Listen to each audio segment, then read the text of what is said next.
9 years ago yesterday, July 6, 2012, my dad passed away. I was a junior in college. I learned about it when I was in South America traveling, and it was crazy. It was life-altering.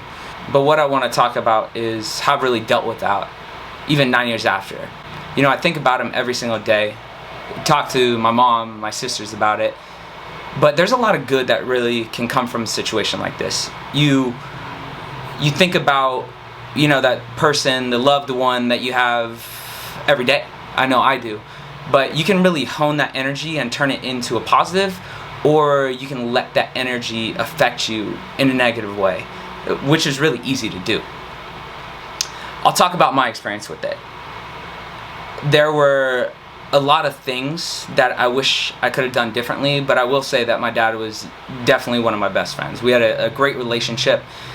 One of the small things that, you know, I wish I would have done more is just simply when asking me questions, you know, talking to your let's say your parents, it seems like they might be interrogating you when it's really just interest. You know, they want to know about your life. So that's why I always recommend, you know, have a good relationship with your sisters, with your brother, with your mom, dad, cousin, uncle, whatever.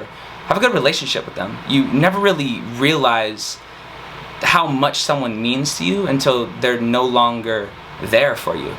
You know, I know I've struggled with that, and that's something that I feel like I've really gotten a lot of out of that situation.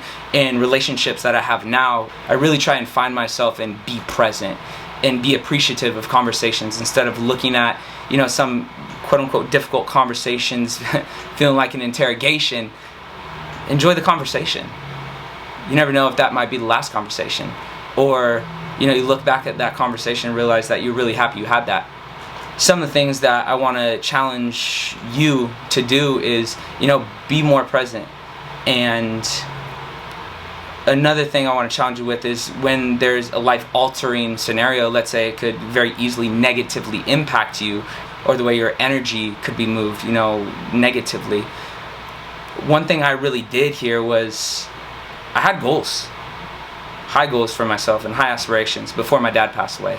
And while that put me in a negative place for a while, I was able to lean on my family and my friends, so I really recommend you doing that. But I really harnessed my energy to making sure that I put that energy towards my goals. Instead of thinking about like what conversations I wish I would have had with my dad, or what things I wish I could have done differently with my dad, it's like, what would my dad want me to do going forward? He'd want me to hit my goals. He would want to see me hit my goals and live out my dreams. So I really harnessed a lot of that energy and turned it into fuel to accomplish things that I wanted to accomplish. I really feel like I used that situation to help fuel some of the success that I've had at this point. In situations like that, you also really start to realize who's who in the zoo, per se. You know, who's going to stick with you during difficult times and who maybe has priorities elsewhere. I would say people who show their true colors, though, you know, you should take that as a learning lesson, as something you could, you know, build on for those people who really stepped up to the plate, because that means a lot, you know. And people who stepped up to the plate for not only you, but stepped up to the plate for the rest of your family, or the rest of the people who endured that kind of trauma or that type of scenario with you. You know, you start to appreciate those people, not only who meant a lot to you during that situation, but to the people that you care about in that situation as well. And what I really think is important to talk about as well is that you're not alone. At the end of the day, while you think you may be, or while it feels that way sometimes, you always have people to reach out to. There's people who have been through this event, whether it's death or whether it's other type of very difficult experiences to go through. Talk to someone, you know, whether it's the man upstairs, or whether it's to the one best friend that you have in the world, or whether it's your dog, you know, your therapist. There's people you can talk to and you're not alone. So I highly encourage that. I highly encourage that. And reflection. Reflection is extremely important.